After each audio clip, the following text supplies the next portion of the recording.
Many thanks for staying within your interest. In American politics, timing is everything. And what happened around the Jeffrey Epstein case is now a masterclass in how a story that was quietly being buried can suddenly come roaring back to life. Not because of a journalist, not because of a court order, but because of a statement from inside the White House itself. Melania Trump, the First Lady, who has largely stayed out of the public eye and out of political controversy, chose to break her silence on Epstein files. And in doing so, she may have done the one thing her husband was trying very hard to avoid. She put Epstein back at the center of the conversation. Let us start with what Melania Trump actually said, because the statement itself is detailed and deliberate. She said she was never friends with Jeffrey Epstein. She said she had no relationship with him or Ghislaine Maxwell. She acknowledged that an email to Maxwell did exist, but called it casual and trivial. She said she met Donald Trump independently, not because of the now late financier, and with no involvement from Epstein. She denied ever boarding Epstein's plane or visiting his island. She said fake images and fabricated stories have been circulating about her. And then she did something unexpected. She called for congressional hearings to give justice to Epstein's victims. That last part is important, folks, because it's not a defensive statement. It's a demand. And it puts Melania in a very different position from her husband, who in February called the entire Epstein file a hoax and told the country it was time to move on from that.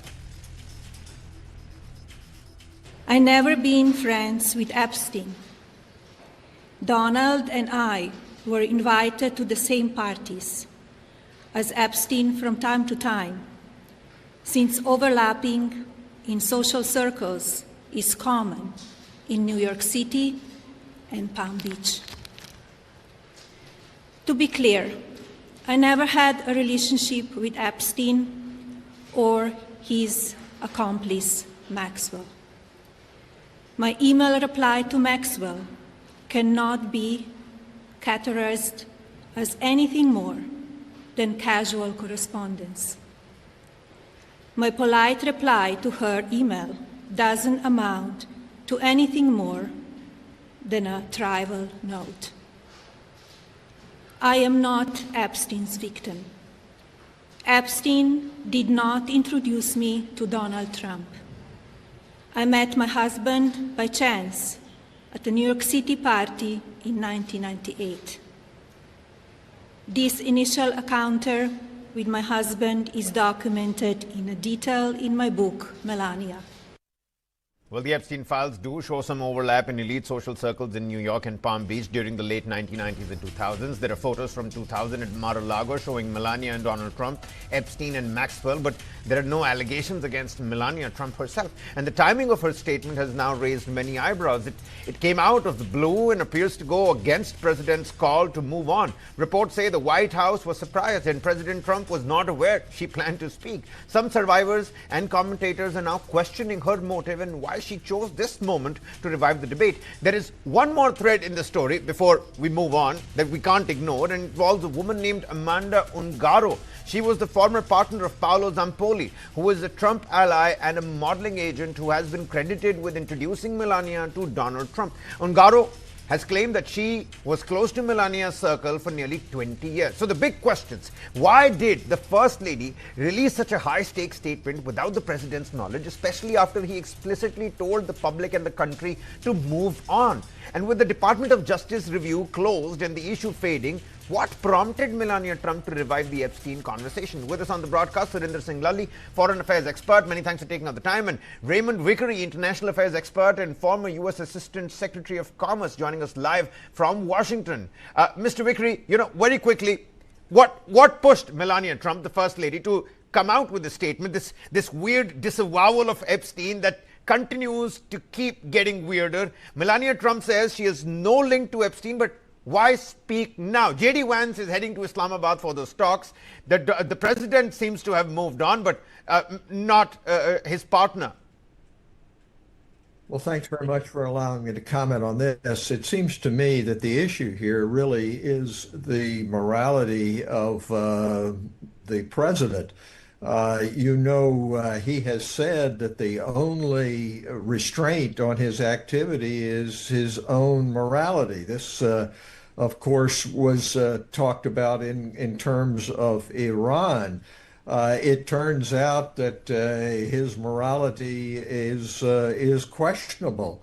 I think the First Lady really did not want to be dragged into the kind of moral quagmire that Donald Trump is famous for, whether it be the Access Hollywood tapes, whether it be the court decision that in fact he had been involved in the molestation of a woman, and these accusations across the board. So I think that she's very sensitive to this, and she spoke out. It does seem to me, to paraphrase Shakespeare, the lady doth protest too much. Nobody has really raised this publicly. Yeah. There is this letter that was released that shows she did have some sort of relationship, Yeah. at least with. She calls with it Epstein. casual emails. Mr. Vikri, by calling for a congressional hearing, has the First Lady unintentionally put pressure on the Trump administration, on her own administration? Of course, she has. The whole issue in regard to the morality of the president has been whether or not there is transparency. And President Trump wants everything to go over the dam and under the bridge as fast as possible. He's got midterms coming up, and there are still people in the United States who consider the morality of the president to be an issue. So asking for congressional hearing on this is something the president, of course, does not want, because the more it comes out and the more it's an issue, the worse it is for him, piled on top of inflation, Iran, and all the other issues at the midterms. I mean, you know, there seems to be so much confusion on whether Donald Trump, the U.S. president himself, knew about the speech or not, and points to a huge communication gap. But then again, over the past fortnight or so, we've seen Washington speak in a different voice and Donald Trump speak in a different voice. Mr. Lally, you know, Mr. Vikri, do stay on with us. I'm going to circle back to you. Mr. Lally, what's your assessment? Donald Trump says move on. Melania Trump says, hey, hold on, let's hear the victims out. Is this a contradiction, or is this a calibrated good cop, bad cop strategy? Thank you, Kabir, and such a pleasure and honor for me to be here. And my regards to Mr. Vikri. Mr. Vikri, with due apologies, I think Donald Trump has made the entire United States of America a kabuki circus. I mean, this video statement by Melania, and from what Mr. Vikri, you just said, are we to assume that now she's going to throw Donald Trump under the bus because the way he has been, you know, using people and then, you know, throwing the law book at them and defaming them. So in other words, is she going to do a Marjorie Taylor Greene on Donald J. Trump? That's one. Number two, yes. Kabir, you're right, the timing. I mean, it intrigues me, although I'm so glad that his moral conscience has woken up. I think it should have woken up way before. If the Clintons can go for an inquiry, why hasn't she offered thus far? Number one. Number two, is Donald Trump aware of it? I don't think so. Number three, has she now divided MAGA even further? Number four, you know, she has been already giving an explanation to the word victim. I wasn't a victim, I wasn't a friend, I wasn't a witness. And she hasn't been really accused of all of this thus far. So why is she preempting something big coming up so that she wants to get out of the kitchen, you know, while the heat gets a lot more? And my last point is that, you know, Pam Bondi has refused to come for the hearing, and Todd Blanche has already said that, you know, this matter is finished with. So what is she trying to do? I mean, is she trying to insulate herself before, excuse for my French, you know, shit hits the fan? Mr. Vikri, what do you make of that? Melania Trump, the First Lady, trying to sweep the Einstein saga away, but needless to say, she's revived it again. The former president repeatedly has said, move on. Does this statement from Melania Does it reopen a controversy that the White House was trying to bury? What happens next? Is she privy to some sort of details that might just, put her in trouble as well? And that, like Mr. Lalli said, she's trying to get out of the kitchen now. Well, I think that she certainly is privy to things that we don't know about, things which are harmful to the president. She may be trying to get ahead of a story which is to come, but I believe that basically she does have some scintilla of concern about her own reputation, and she wants to get away from it as far as possible. I think that the president, though, this is an issue politically in the United States. It is one which affects his presidency, and there is some daylight between the president and his wife on this issue. So it's an attempt to do that, but it won't be successful. It works exactly in the opposite direction. What do you say, sir? Melania denying these links, but acknowledging that these social circles in Palm Beach and, those parties, the social circles overlap. Does that weaken or strengthen her position? Even as, critics and the survivors have come out and said that this statement, they've criticized this statement outright. They said, now it's Pam Bondi's job to come and say, we've done already what we need to do. Why a congressional hearing? So that's happening on the other side. But her talking about acknowledging the overlapping circles, does this strengthen her position or weaken her position?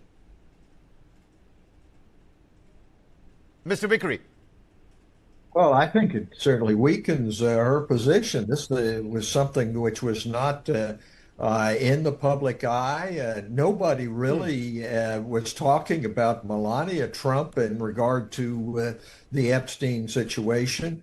It's totally bizarre that she would come forward in this matter. I mean, the first rule of handling a story is not to give it legs, if you will, and to make it more prominent. And of course, that's what she's done. But in the United States, we have a widespread movement now in terms of no kings, in terms of inflation, Iran, and this adds fuel to the fire. It's directly contrary to the president's interest and her own interest, because it drags her into it where really nobody had been talking about her. Okay. All right. Ms. Lalli, the final word to you. I'm completely running out of time here. Final 30 seconds. Politically, who gains more from this, Mr. Lalli? The Democrats are pushing for transparency, the No Kings movement that Mr. Vickery just spoke about, or is it the Donald Trump camp that's going to now try to contain the damage again, even as J.D. Vance heads to Islamabad? Well, Kabir, that's a very tough question to answer, because America is pretty much like a house on fire, and we don't know what's going on. I mean, Donald Trump, a president who can get up in the morning and say that I'm going to, annihilate and enhance civilization. So that's a tough call, but definitely there is much more to what meets the eye. The jury's out on this one, and let's wait and watch how Melania has been, according to me, has tried to insulate herself from something big that could be just around the corner.